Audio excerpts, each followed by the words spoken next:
Sorry বলতে চাই তাদেরকে যারা আসলে জানতেন না আমি সিজনে আছি এবং পাশে বসে ব্যাচেলার পয়েন্টের অনেক কটু কথা বলছেন আমাকে। সো বাট সেটাও আসলে পজিটিভলি আমরা সবসময় নেই, বিকজ ব্যাচেলার পয়েন্ট আমি যতটুকু বুঝি আমি ভাই সবসময় দর্শকদের জন্য বানাই। I believe he said that I direct for 170 million people. So 170 million পিপলকে খুশি করা, এখানে 100 জনকে খুশি করা সম্ভব না। বাট ব্যাচেলার পয়েন্ট গত 8 বছর ধরে 170 মিলিয়ন পিপলের হৃদয়ে আছে এবং একটা হিউজ ফ্যান বেজ আছে, যেটা আসলে সবাই এখানে আমরা মানতে বাধ্য। সব জায়গা থেকে যখন মানুষ জানলো যে আমি আর ব্যাচেলার পয়েন্টে নেই, তখন এসে সব মন্তব্য আমাকেই শোনাইতো। হ্যাঁ ভাই এখন আর হচ্ছে না, এটা ভালো লাগতেছে না, এটা ভালো লাগতেছে না।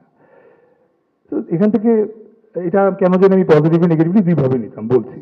এখান থেকে দুইটা জিনিস বোঝা যায়। এক, মানুষের মানুষ বহুরূপী আসলে।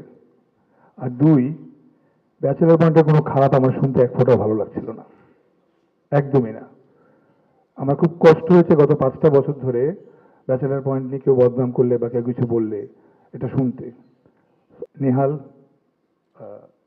যেটা অভিনয় করছেন আমি, তসিম মাহবুব, I left Bachelor Point as a boy, but now I came back as a man.